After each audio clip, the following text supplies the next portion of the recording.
The End of the Universe is a space rock soap opera set in the future on a mining colony. It's a traditional good versus evil plot that mirrors the creation story with a twist wrapped around a love story. I played in bands for years, toured, recorded, and placed music on television. I had dozens of songs that were just too good to be sitting around, and so I created a vehicle for them to live again. And what better place than in outer space, right? Music runs in the family. My grandfathers, Jan August and Ralph McLean, were both composers, and my father was an opera singer. He recently retired from the opera in Germany. So I had no choice but to follow in their footsteps. But I'm a rocker, so I really wanted to find a way to mix the beauty of opera with the grittiness of rock and roll, and End of the Universe does just that. The journey has been a fun one, starting with the help of some close friends. I did several theatrical versions in the same vein. We were fortunate enough to have more than a few influencers from the world of theater and film and music come to give their honest critiques and feedback. These people have remained interested and increasingly lent their expertise to our team. So things have only gotten stronger, and now I know the time is right for this to be brought to the big screen. After a few rewrites, it's like being in the recording studio. You always go back and you tweak some more. But finally we had something that was ready for storyboarding.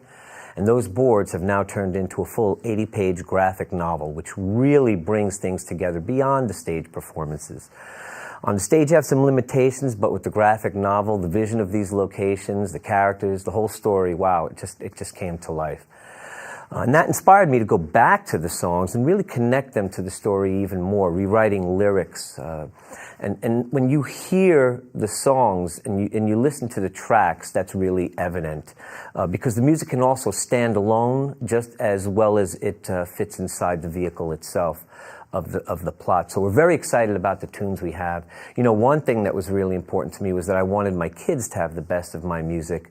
Not songs that I collaborated on, but that were uniquely mine.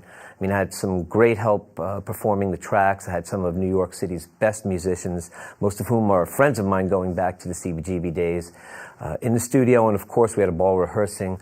But as a composer, I really wanted to own the material, and with this project, there is even more to come.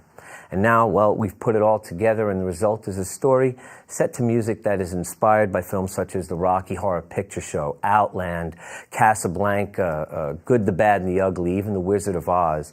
And then you add the most significant part of the production, the music, which pays homage to an incredible array of bands, all my favorites: Nirvana, Ramones, Devo, Stones, Kiss, Aerosmith, Cheap Trick, Zeppelin, Alice Cooper, U2, Lou Reed, and many more.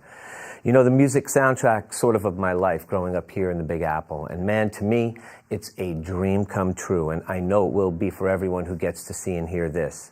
If you like rock and roll and sci-fi, then we've got something for you. The cool thing about this is that the project is snowballed, and in an exciting, sort of organic way. We now have over 50 people involved, including creative, production, art and animation, marketing, and legal. And it's just been an amazing experience, and the best is yet to come. Seeing this on the big screen will be a gas, and that's what we're trying to do. To sum it all up, End of the Universe is part theater, part rock concert, part comic book, mix in a little soap opera, and all original. Man, I can't wait to see what happens next.